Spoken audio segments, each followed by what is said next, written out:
Welcome to lesson 2 of the 3-video series of Awaken Your Light.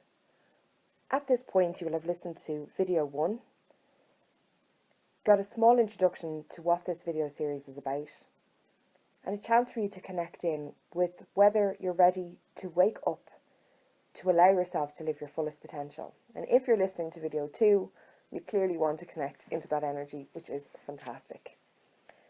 So the biggest thing we need to do when we're trying to awaken our light is be ready and be open in terms of how that's going to happen.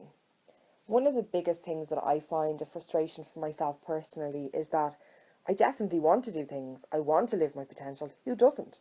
Who would actively say, no, I don't want to live my potential? We all do, regardless of our circumstances or where we're coming from. But at the same time, we have those things that step in our way. And in those parts of our life, the fears, the doubts, being involved in situations that are very difficult for us. And because situations are difficult, because we feel held back by ourselves or by others, it is one of the biggest things to overcome. I think every single one of us are looking for happiness. We want to feel peace, we want to feel serene, and we want to know that we're going to have a really good life. But the most important thing from today's video is to look at, and I don't want this to be something that drags you down in terms of a negative energy, because this video series is about enlightening us, waking us up, and trying to cultivate a joyful experience. But I suppose for us to get to that joyful experience, we have to recognise really what's not working and how we can look at that. I feel there's 5 ways that a lot of us can be hindered. The first way is dealing with our own inner voice. We have 2 voices. We have the voice of our intuition, our ability to tap in to who we are, our higher voice, our gut feeling, whatever you want to call it, that guides us and leads us and directs us.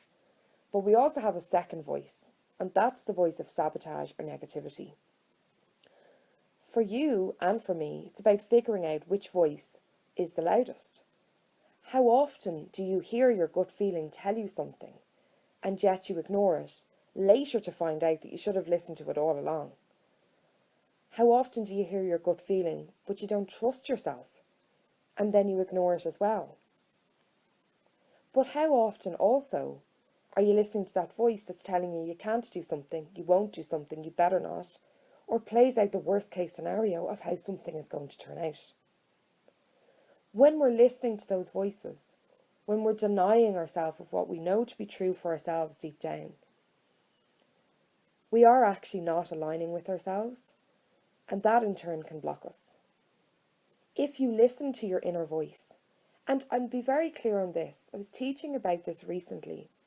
Our instincts or our gut feeling or intuition, when we ask a question or we get a sensation or a feeling, it doesn't mean that our intuition or our instincts are going to tell us to do something that feels comfortable to us. You might say to yourself, God, should I really leave that job or end that relationship or remove myself from that family circumstance? And you'll hear the answer being yes. And then you say, okay, yes is the answer, but now comes the hard part.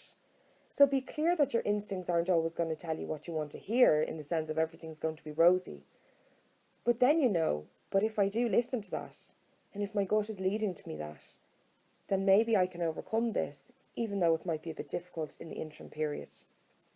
And equally with the negative voice, if we're constantly going to be allowed or allow ourselves to tap into an energy that brings us down all the time, we are going to block ourselves.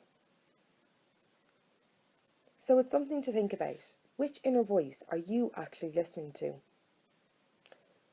The second thing I feel is important is our upbringing, our family relationships.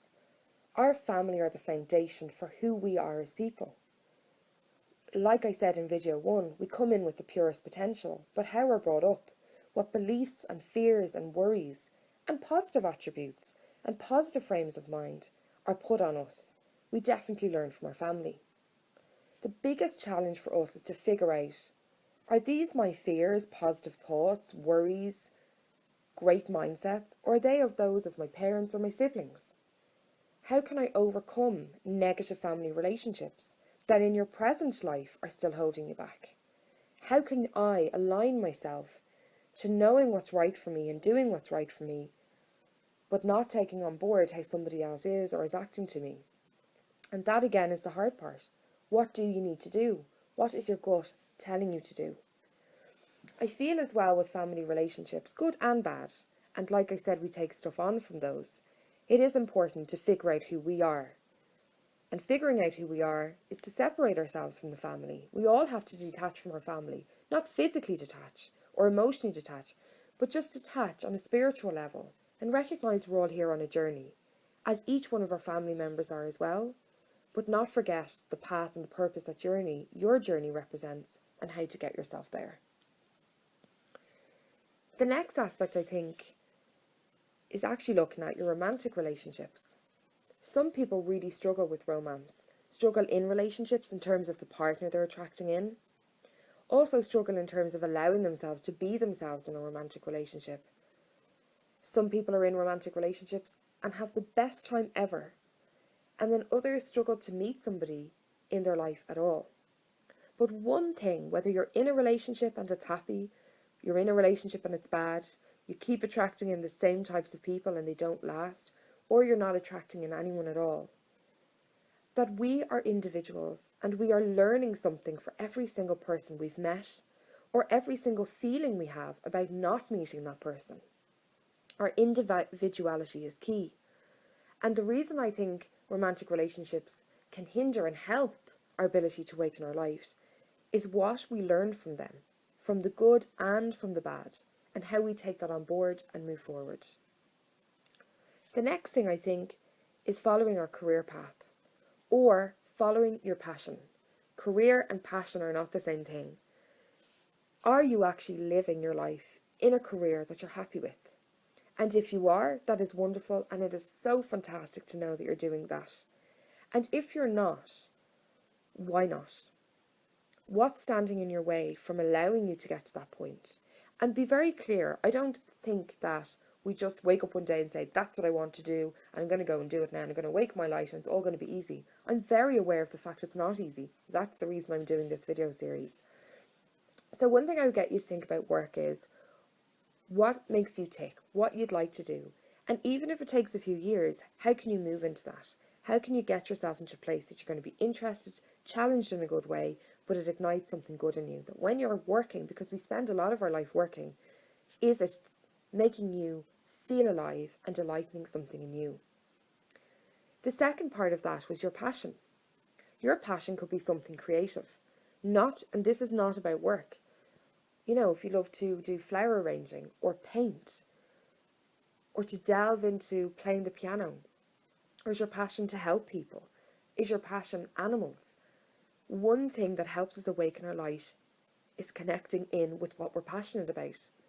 What that passion does for us is give us a sense of joy. And when we feel joyful, the endorphins race and we wake up. We feel alive. And these are the energies of what you want to bring in. The last part is finding peace from pieces. And this is a book that was actually written, Peace from Pieces. So finding serenity when our life is in pieces. And this is the hard part. Every single lesson that we are learning in life, every single experience, from minor stresses to major stresses, are here to show us something. And for me, this can be a hard part to grasp, because sometimes really terrible things can happen and you can say, there couldn't be a higher purpose to this or a higher meaning. And I do completely understand that. But what I feel is like, what makes us stronger? How do we overcome something that it doesn't hold us back from being who we are? What help can we get? What action can we take? What do we need to do for ourselves that allows us to be who we are meant to be and to live our life purpose? And for me, that's not easy whatsoever, but mending those pieces, allowing ourselves to live a life that we want, and more importantly, to care about yourself enough to say, it's time for me to mend this. And I said in video 1, it's time for me to wake up and awaken my light. In video 3, which I hope you'll join me for, I'm going to look at the 6 ways of how we can get back to awakening our light. The 5 ways I talked about today are things that can hinder us and help us, And then the 6 ways in the next video are actually ways of what we need to connect into to get us to that place.